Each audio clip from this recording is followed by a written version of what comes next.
नया फिरौन डरता था कि इजरायली बेहद शक्तिशाली बन जाएंगे, इसलिए उसने उन्हें गुलाम बनाकर उनसे बेहद बुरा बर्ताव किया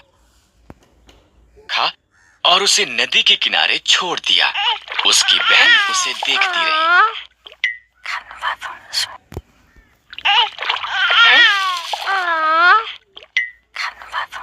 आ रही थी।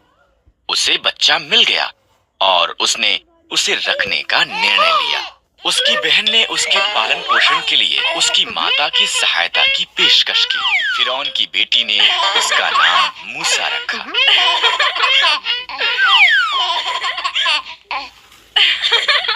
एक दिन उसने देखा कि एक मिस्री इजरायली को मार रहा है।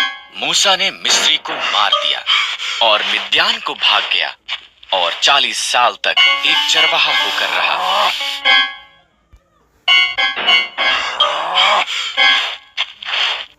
मूसा होरब पर्वत पर अपनी भेड़ों की निगरानी कर रहा था। परमेश्वर की आवाज एक जलती झाड़ी से बोलने लगी, मूसा, मेरे लोग कष्ट में हैं। मैंने उन्हें आजाद कराने के लिए तुझे चुना है। मैं नहीं कर सकता, मूसा ने जवाब दिया। मैं तुम्हारी सहायता करूंगा, परमेश्वर ने वादा किया। अपनी लाठी नीचे फेंक, मूसा ने किया। वो लाठी एक सांप में बदल गई। जब उसने इसे उठाया, वो पुनः एक लाठी बन गई।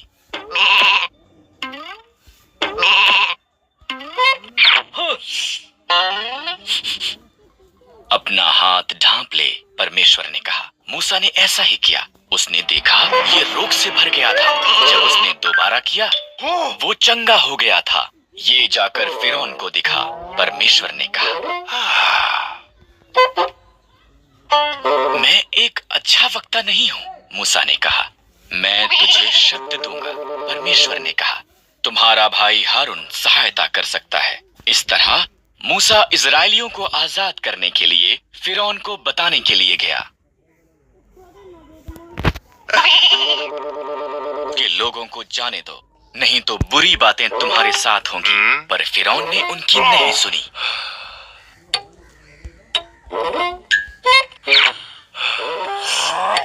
इसलिए परमेश्वर ने मिस्र में पानी को लहू में बदल दिया। कोई भी इसे पी न सका। तब उसने मिस्रियों के घरों को मेंढकों से भर दिया। हर तरफ मेंढक थे, फिर भी फिरौन ने उनकी नहीं सुनी। इसलिए परमेश्वर ने मिस्र के आकाश को कुत्तियों से भर दिया। वो वहां धूल के समान भर गई। फिर उसने मिस्र के देश को डांसों से भर दिया। फिर भी फिरौन ने उनकी नहीं सुनी। इसलिए परमेश्वर ने मिस्र के जानवरों को मार दिया। घोड़े, गधे, ऊंट, भेड़ें और बकरियां सब मर गए। फिर उसने मिस्री लोगों को फोड़े से पीड़ित किया। फिर भी फिरौन ने उनकी नहीं सुनी। परमेश्वर ने मिस्र की फसल का नाश करने के लिए ओलों की वर्षा भेजी। उनकी जौ और सन्न की फसल नष्ट हो गई। तब उसने बचे हुए फल को खाने के लिए टिड्डियां भेजी। फिर भी फिरौन ने उनकी नहीं सुनी।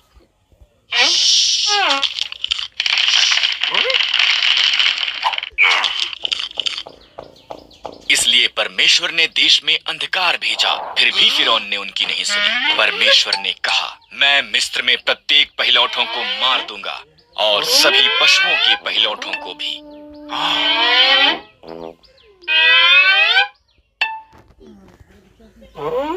मेरे लोग एक मेमने को मारें, उसे खाएं और उसके लहू को उनके द्वार की चौखट पर लगाएं। मैं लहू को देखूंगा और उनके घरों को छोड़ दूंगा। उनके बच्चे नहीं मरेंगे।